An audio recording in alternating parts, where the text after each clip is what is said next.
For decades, certain archaeological discoveries connected to the Bible have existed quietly in academic archives, referenced briefly in papers, catalogued in museums, and then left untouched by mainstream discussion, not because they were proven false, but because they raised questions that were far more uncomfortable than anyone expected.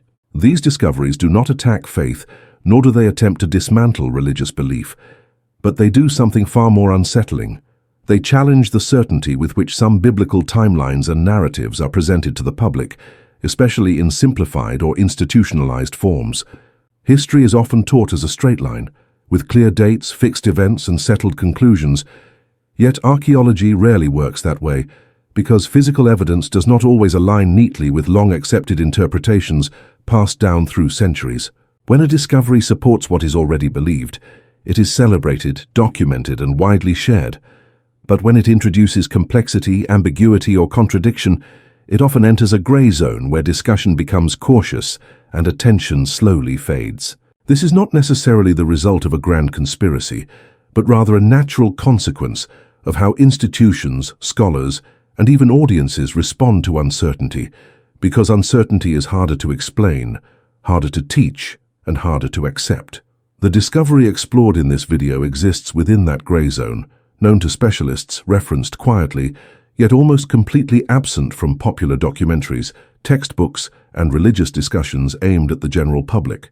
What makes it remarkable is not just the object itself, but the questions it raises about chronology, authorship, and historical context within one of the most influential texts ever written. Rather than offering simple answers, this discovery opens doors to deeper inquiry, forcing historians and theologians alike to confront the limits of what can be stated with absolute confidence. And that is precisely why it remains largely ignored, because accepting it would require revisiting explanations that have been repeated for generations without serious challenge. In many ways, silence becomes the safest response, allowing established narratives to remain intact while inconvenient evidence quietly gathers dust.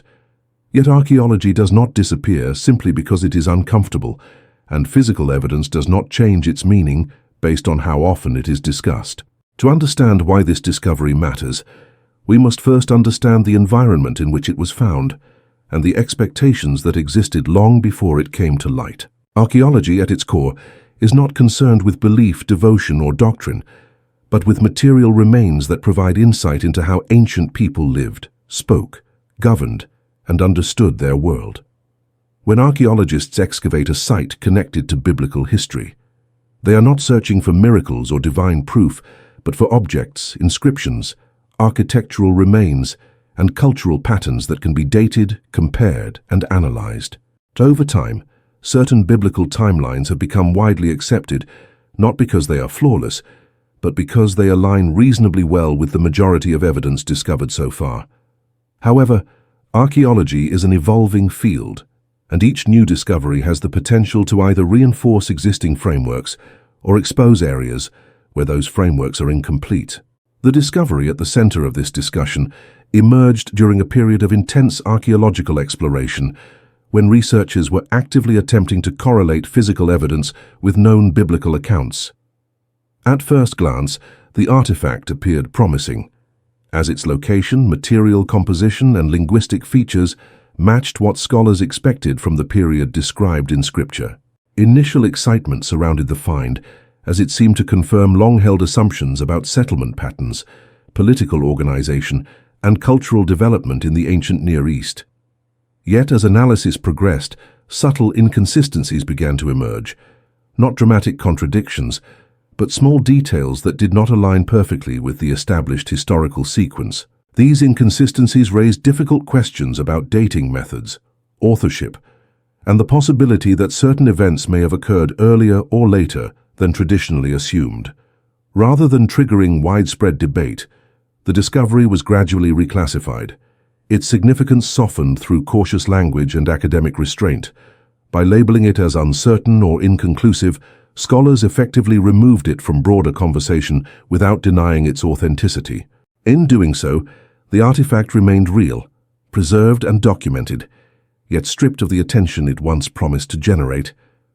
Ignoring a discovery does not require censorship or suppression. It only requires a collective decision to shift focus elsewhere. Academic fields often prioritize clarity and consensus because these qualities allow knowledge to be taught, summarized, and transmitted efficiently.